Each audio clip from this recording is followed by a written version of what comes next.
शेती, पशु व घराचे पंचनामे करून नुकसान भरपाई देण्यात यावी।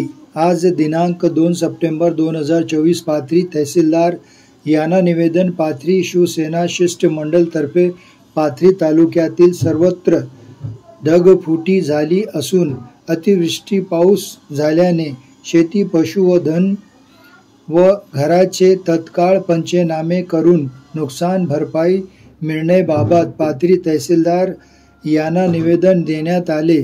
31 ऑगस्ट 2024 रोजी पासून सुरू झालेल्या अतिवृष्टीचा पाऊस झाला, त्यामुळे शेतीमध्ये पावसाचे पाणी घुसून शेती व घराचे अतोनात नुकसान झाले आहे व यामुळे बऱ्याच ठिकाणी शेती अवजारे, गुरांचे चारा, जनावरे वाहून गेले। तसेच पाथरी शहर व ग्रामीण भागातील नागरिकांचे अतिवृष्टीच्या पावसामुळे अनेक संसार उद्ध्वस्त झाले आहे।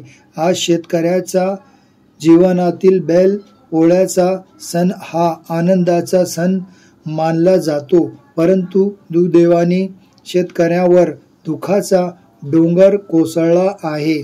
त्यामुळे शेतकरी, शहर व ग्रामीण भागातील नागरिकांचे मोठ्या प्रमाणावर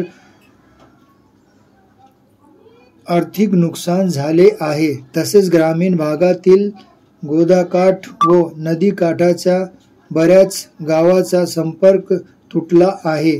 तरी साहेबांना विनंती की आपण तात्काळ निवेदनाची दखल घेऊन पाथरी तालुक्यातील शेती, पशु व घराचे पंचनामे करून योग्य ती नुकसान भरपाई देण्यात यावी, असे निवेदन आसिफ खान, संजय गांधी निराधार योजना समिती अध्यक्ष पाथरी तसेच बाळासाहेब झिंजान, मुजीब आलम, अहमद अतार, शाहू गवारे, गजेंद्र टोके, प्रमोद चाफेकर, लाला बेलदार, अतिक राज इत्यादी उपस्थित होते।